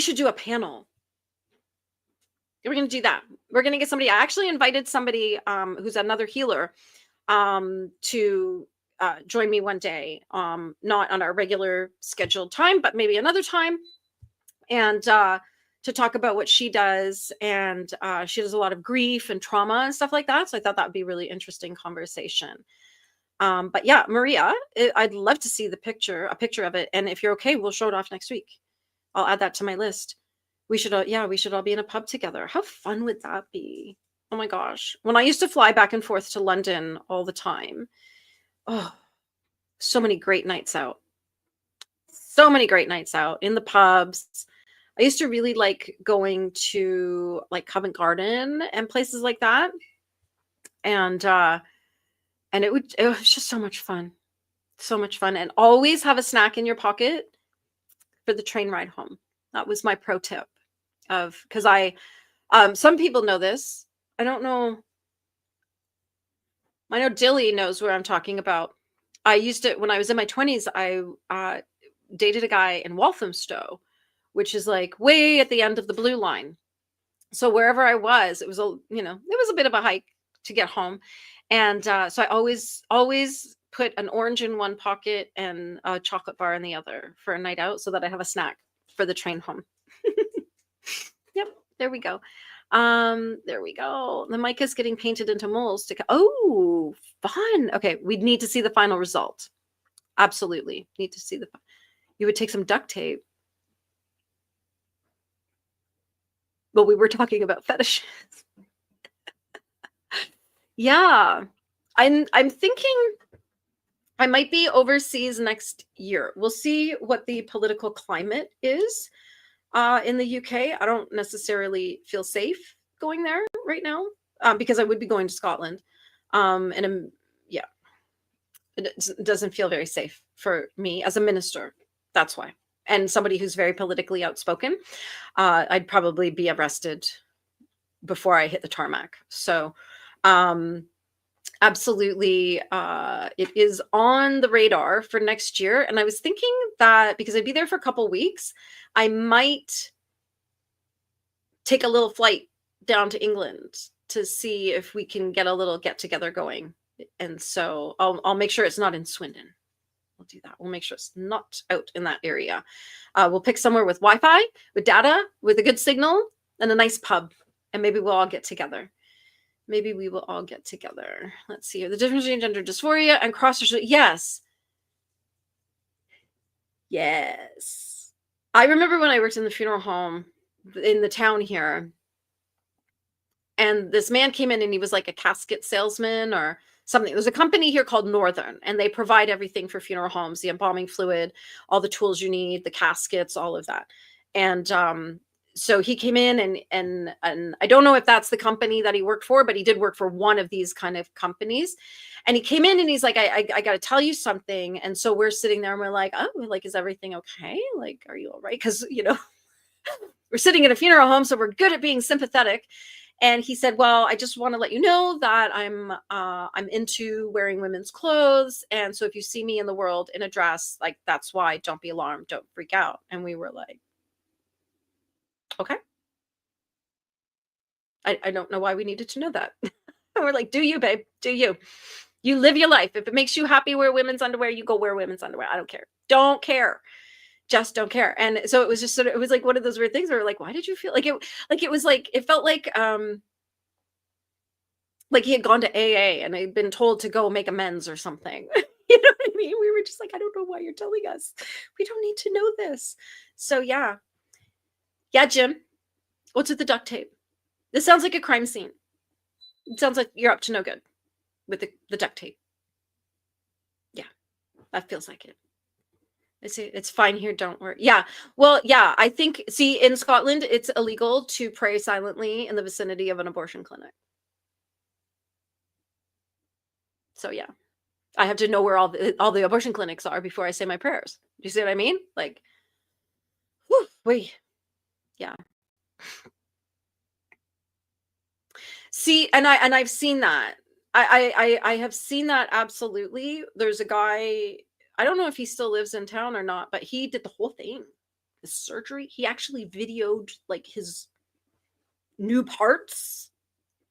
I didn't watch it because I was like, I don't need to know what's going on. Again, don't care. I don't need to know what's in there. And his ex-mother-in-law had a conversation with me one day where she was just like, I don't know how to do this. I don't know how to handle it because, she's like, he's in his 16-year-old girl phase and he's 45. And it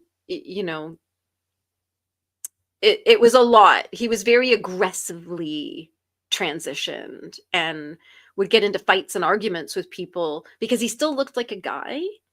Like he wasn't passing.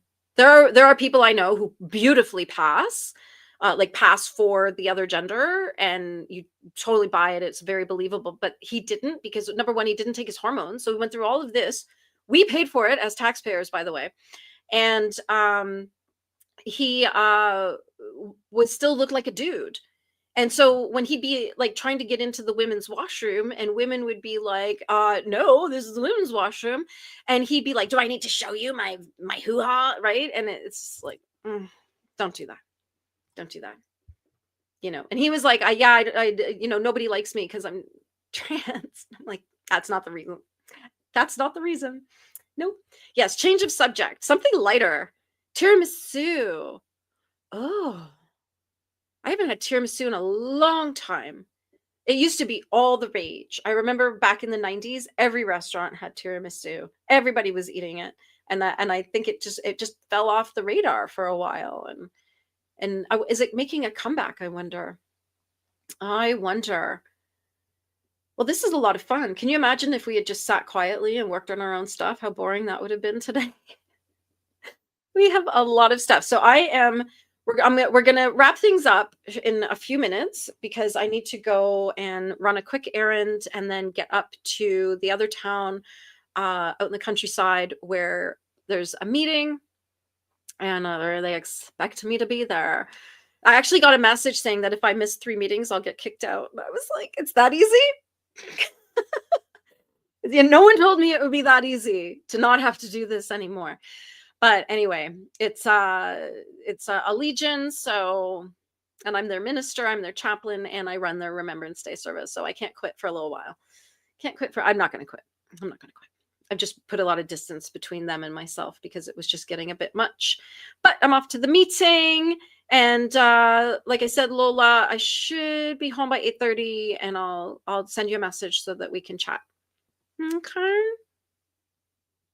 Oh, that's why. Oh, because it's your fancy Christmas desserts and stuff. Got it. Thank you, Jim. Thanks for coming and hanging out, and for the super chat. We'll chat soon. We'll do a little video call soon. Okay, this is what I found really weird. Being Canadian, this is not our experience. So once September comes, we start getting all the autumn decor because we have Thanksgiving. Thanksgiving is actually coming up this weekend. My family is not really doing anything. It's quite sad. I'm upset, and I'm trying not to be. But just our life circumstances right now, it's just not happening. So there's Thanksgiving. And then we have Halloween at the end of this month, which is a big deal. Like in North America, Halloween is just slightly less important than Christmas. And then we go into Christmas stuff. We do have Remembrance Week in there, but then it's like, boom, right into Christmas. I found it really, really odd. When I was in Scotland in 2019, it was the last weekend of August. So I think I flew home on September 1st or 2nd. And it was so bizarre to me. I was buying Christmas cards because the Christmas cards in the UK are gorgeous, way nicer than what we get here. And it was just so bizarre to me that we went straight from summer to Christmas. And September, October, November, December, that's 4 months of Christmas, of just one thing going on. And I thought, wow, do you not celebrate the stuff in between? No. Apparently not. Apparently Halloween is not a big deal. It's a very Celtic thing. So I'm not sure why it's not such a big deal, but that is, I remember it was quite jarring to me as a Canadian. And I was born in Scotland and been there, I don't know how many times. I've lost count. But never at that time of year. And so it was sort of bizarre to me that it's like, yep, straight to Christmas. Like, get your bathing suit off. We're into Christmas now. Hang up your stocking. And yeah, it was just kind of wild. Just kind of wild. So, yeah. So Anya, you don't have anything. Do you have anything between summer and Christmas that is like a big celebration holiday, or do you just coast? I can't imagine it. Like, we have so much to do. There's all kinds of things to celebrate, and the candy and the food and the pumpkin pie, and yeah.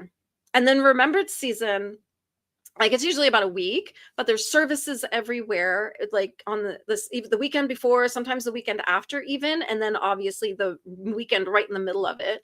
And then on November 11th, all the services. And then we have dinners and lunches. You could just eat out at Legion's every day for all of these things for that week. So, and then our Santa Claus parade's usually like the 3rd or 4th weekend of November, and then boom, hit the ground running. Sinterklaas, is that a celebration or is that a person? Is that Santa?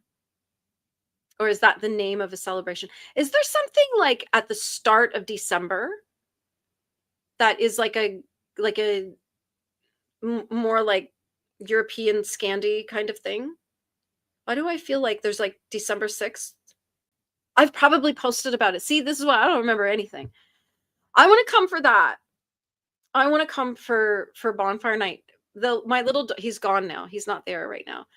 But my dog's name is Fox. Like burn down the government, Fox. Obviously, we run on a theme here. And so yes, we remember the 5th of November in our house. Absolutely. Absolutely. We always honor that, and of course named my dog Fox. And it's really funny. There's 2 kinds of people in the world. When I say, they're like, "Oh, he looks like a fox." I'm like, "No, I mean like Guy Fawkes." And then people will, you know what I mean? Or if they're a certain age or demographic, they'll say, "Oh, like Harry Potter." And yeah, there's 2 kinds of people in the world.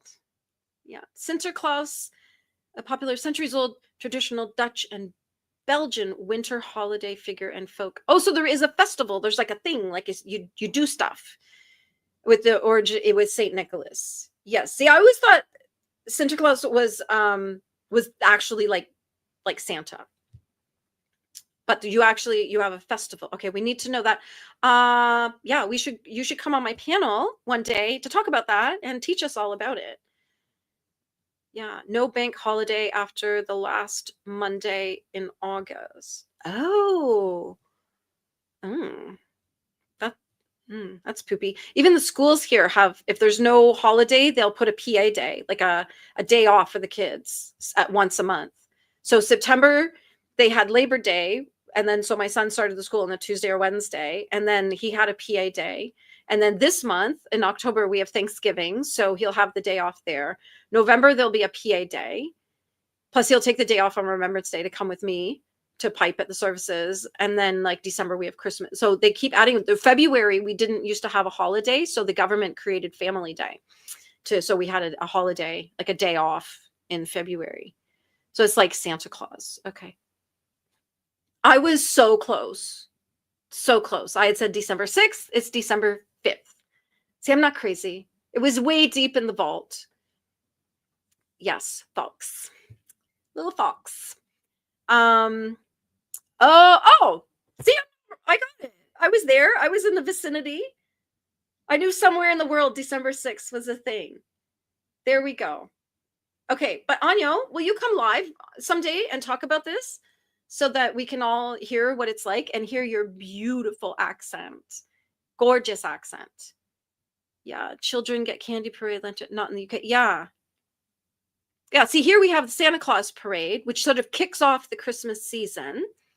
So in my town, on the Friday night, we have it's called Candlelight Christmas, and we all start. Well, I don't because I'm busy down in the town, but the town people, they go up to this big church, and then they all light their candles, and they've got lanterns and everything, and they walk down the street singing Christmas carols, and they come all the way around into the big park downtown, and then they light up the town. All the lights go on, and it's the kickoff. And then there's a market, and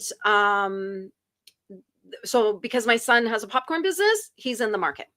So that's why we're busy. We don't do the walk, we do that. And then everybody comes and visits because they know we're there, and we have a great evening. So, my son makes some money and we get to socialize all evening. And then we have the Santa Claus parade the next day. So that's a big weekend here in my town. I've been reading about that on your. Oh, okay. Yeah. I think it's not no, it's not. You have a beautiful accent. I love listening to you. I love listening to you. Fox. Yeah. Yeah. Guy Fox. My little dog. My little dog. Because we're going to burn down the government. Allegedly, listen, it's for entertainment purposes only. I'm just kidding. Okay. Okay. So if the RCMP is watching, no, we're just going to vote accordingly. That's all. All right, my friends, that is 5:30 for me. I have to get to that meeting in an hour. So I'm going to say bye-bye. Thank you so much, all of you who hung out here with me for 2 hours chatting. Get those watch hours. I have so enjoyed our conversation today. Like, we were all over the map. Oh my goodness. And we got nothing else done. How nice is that? Sometimes just the social life is the most productive thing you can do. And yeah, so thank you to everybody. We're going to get some guests on here. Now that I've kind of got a good handle on how to use StreamYard, I'm going to start hosting some guests so that we can learn some new stuff and, expand our repertoire of cocktail party tidbits and information. So there we go. There we go. Thank you so much, Sapper. Have a great evening. You best get to bed because I think it's very late for you. And Anyo, Maria, get nodded. Lola, everybody who came in, everyone who popped in, Jim, all my fabulous people. Thank you so much for hanging out and have a very magical evening. We'll see you next week. Take care. Bye. And we go to end the stream.